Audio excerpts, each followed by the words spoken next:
Welcome to in this video lecture. Today I am going to start function in C language chapter 2. What is function? In programming, dividing a large task into several smaller tasks is called a function. Means dividing a large task into several smaller tasks is called a function in programming. And a function in C is a block of code that perform a specific task. C में जो function होता है उसको हम block of code कहते हैं और वो ब्लॉक ऑफ कोड कोई एक स्पेसिफिक टास्क परफॉर्म करता है. Function help in organizing the program into smaller manageable parts, make it easier to read, debug and reuse. और फंक्शन जो होता है हेल्प करता है प्रोग्राम को एक स्मॉलर मैनेजेबल पार्ट लिखने में और easy to read, debug and reuse. हम इजीली उसको रीड कर सकते हैं, डीबग कर सकते हैं अगर कोई गलती हो जाती है, और उससे हम रीयूज भी कर सकते हैं कहीं और भी. Now this is clear. Next is structure of function. A function in C has three main part. First one is function declaration. हम पहले फंक्शन को डिक्लेयर करते हैं, declaring the function before it is used, use करने से पहले. और declare कैसे करते हैं? पहले इंट मीन्स क्या डेटा टाइप रिटर्न टाइप होगा, फंक्शन का नाम इन ब्रैकेट क्या पैरामीटर वो लेगा. जैसे यहाँ पर दो इंट वेरिएबल ले रहा है, हम ये डिक्लेयर किया, उसके बाद सेमी कॉलन, ये फंक्शन डिक्लेरेशन है.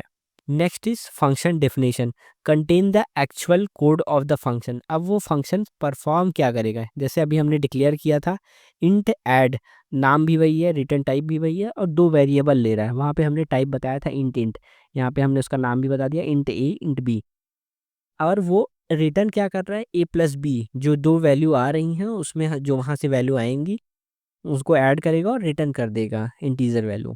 Third one is call. अब जहाँ पर हम उसको यूज़ कर सकते हैं, अब हमने इंट रिजल्ट, वहाँ से जो रिजल्ट आएगा उसको रिजल्ट में स्टोर कराएंगे, एक वेरिएबल लिया और उसका टाइप क्या है इंट, क्योंकि फंक्शन का रिटर्न टाइप भी इंट था.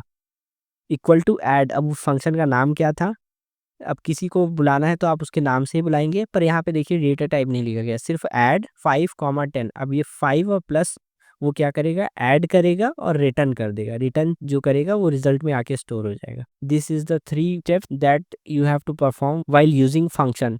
First one is function declaration, second one is function definition, third one is function call. और ये कॉल कहाँ होता है, invoke the function in the main program और अनदर फंक्शन. किसी मेन प्रोग्राम में, मेन फंक्शन में, या किसी और अदर फंक्शन में हम इस फंक्शन को कॉल कर सकते हैं. Types of function. Built in function, we also called it library function. User defined function, जो यूजर के द्वारा डिफाइन किए जाते हैं. Built in function, library function, these are the function that provided by the system. ये ऐसे functions होते हैं जो सिस्टम प्रोवाइड करता है. These functions are recognised and used by their names. ये फंक्शंस उनके नाम से जाने जाते हैं. We provide the required information in the form of parameter with these functions. हम जो रिक्वायरमेंट होती है उसको एज अ पैरामीटर पास कर देते हैं इस फंक्शंस में और यूज़ कर लेते हैं. Such as printf, scanf. जब हमें कुछ प्रिंट कराना होता है तो हम प्रिंटफ फंक्शन का यूज़ करते हैं और उसमें अपना पैरामीटर पास कर देते हैं. और हमें कुछ रीड करना होता है तो स्कैनफ फंक्शन का यूज़ करते हैं. जैसा कि मैंने आपको बताया, these are also called library functions. And these are the following types like numerical function, arithmetic function, string function और कैरेक्टर फंक्शन. जो बिल्ट इन फंक्शन होते हैं वो तीन तरीके के, न्यूमेरिकल फंक्शन और arithmetic function, string function, character function. Now what is numerical function or arithmetic function? These are used to perform various types of mathematical operation on number. ये ऐसे functions होते हैं जो कि mathematical operations perform करते हैं किस पर, numbers पर. ये कहाँ पर होता है, जैसे आप has include studio.h डिक्लेयर करते हैं जहाँ पर scanf printf पड़ा होता है, वैसे ही एक has include math.h header file होती है, वहाँ पर ये functions पड़े होते हैं. These are of the following types. Absolute function. For the absolute value of N integer number x. Suppose कोई नंबर दिया है, उसे आपको उसमें से आपको ऑब्सोल्यूट वैल्यू चाहिए तो वो ऑब्सोल्यूट वैल्यू दे देगा. Cos x. For the cosine of an angle x. कोई एंगल है उसका कॉस थीटा चाहिए, मतलब कॉस 45 डिग्री, कॉस 90 डिग्री चाहिए, तो आप कोई इन वैल्यू दिया जाएगा एक्स की, उससे कॉस एक्स निकाल सकते हैं. Similarly sine x, sine h x, hyperbolic sine of an angle x, tan x, fab x. For the absolute value of a real number log x, for the logarithmic of a number x. किसी real number की logarithmic value के साथ absolute value चाहिए तब हम fabs x SQRT, हमें किसी number का स्क्वायर रूट चाहिए तो क्यूआरटी फंक्शन यूज़ करेंगे। किसी नंबर का एक्सपोनेंशियल वैल्यू चाहिए तो हम एक्सपी इन ब्रैकेट एक्स, हम ये फंक्शन यूज़ करेंगे। Note, a subroutine is a sequence of a program instruction that perform a specific function and packed as a unit। Means सब रूटीन क्या होता है, एक सीक्वेंस ऑफ प्रोग्राम इंस्ट्रक्शन होता है जो कि परफॉर्म करता है स्पेसिफिक फंक्शन और यूनिट को। The file that store the standard function that a user can use in his program is called a header file. और ऐसी फाइल जिसमें स्टैंडर्ड फंक्शंस डिफाइन होते हैं और यूज़र यूज़ कर सकता है अपने प्रोग्राम में, उसको हम हेडर फाइल कहते हैं। ये तो आपको पहले ही पता था। String function, in this the string dot h header file used. अब इसमें हम string dot h header file use करते हैं। This function are use to perform various operations on string. और ये वेरियस ऑपरेशंस परफॉर्म करता है किस पर, स्ट्रिंग पर। These are the following types, like string lower case to convert the string to lower case, string upper to convert the string to upper case letter.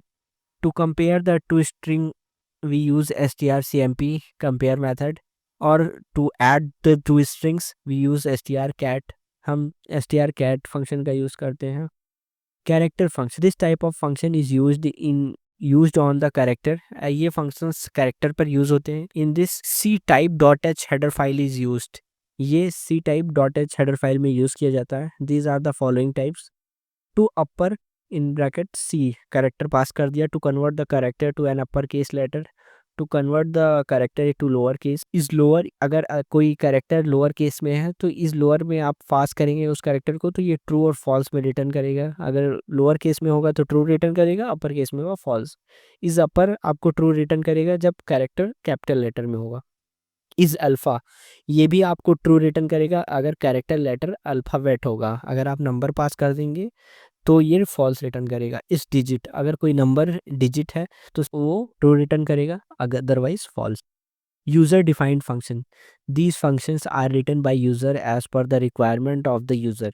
ये functions user के requirement के according लिखे जाते हैं। Like main function, main function user के requirement के according ही लिखे जाते हैं।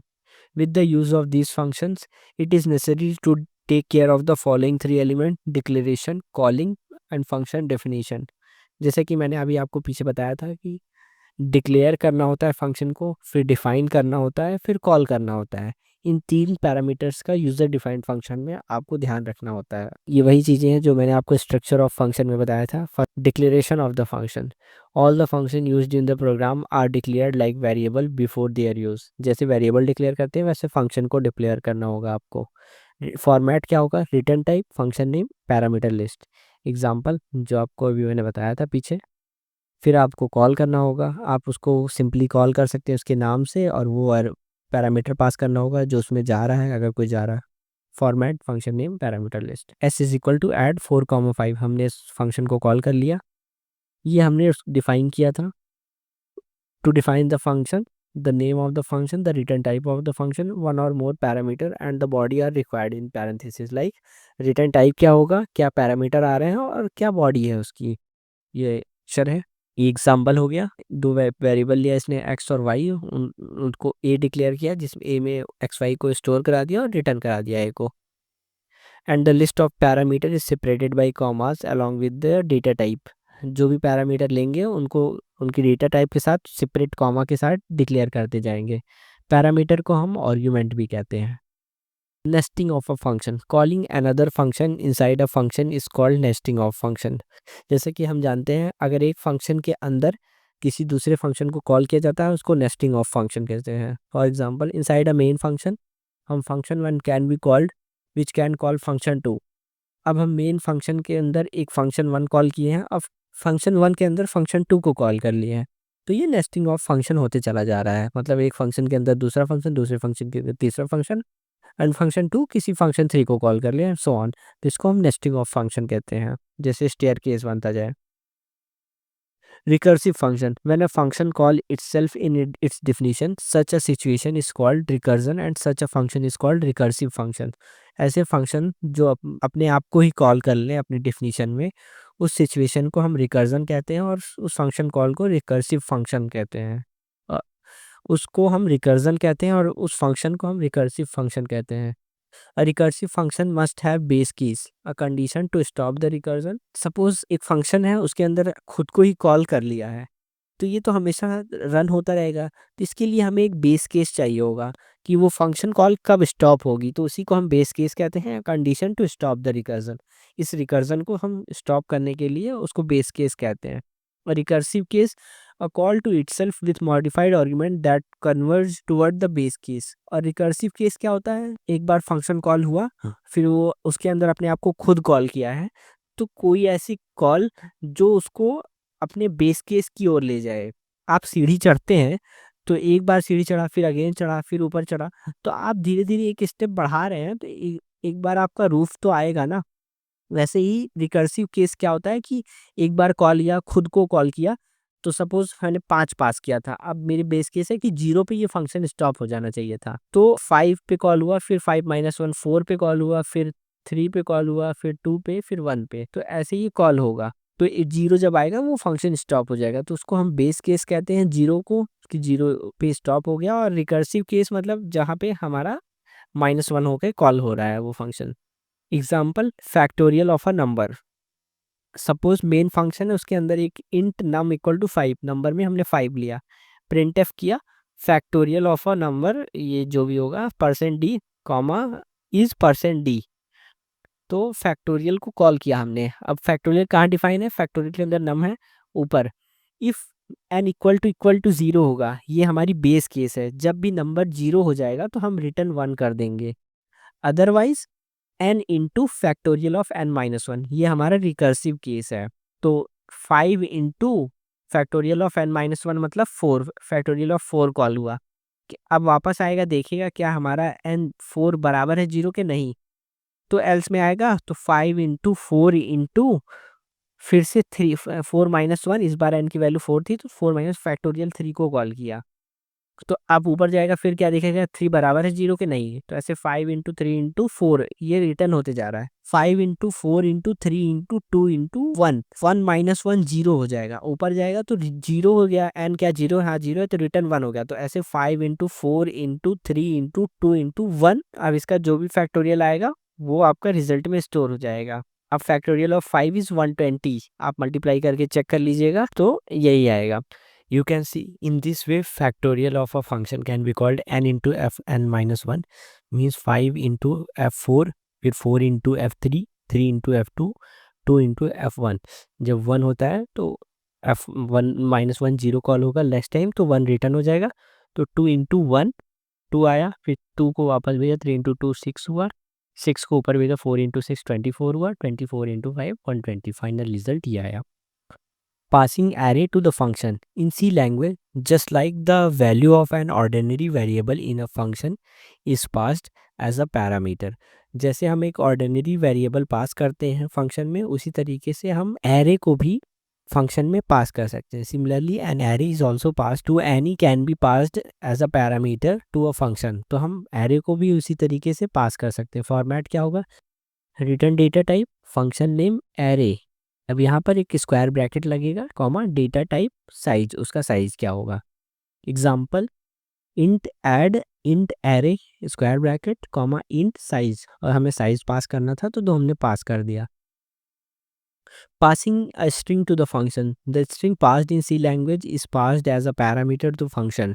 जैसे हम इंटीजर पास करते हैं वैसे स्ट्रिंग को भी पास करेंगे। Even when declaring a function, the string is declared. When calling a function, the name to the string, name of the string array is given without any subscript. I hope everything is clear to all. Thank you.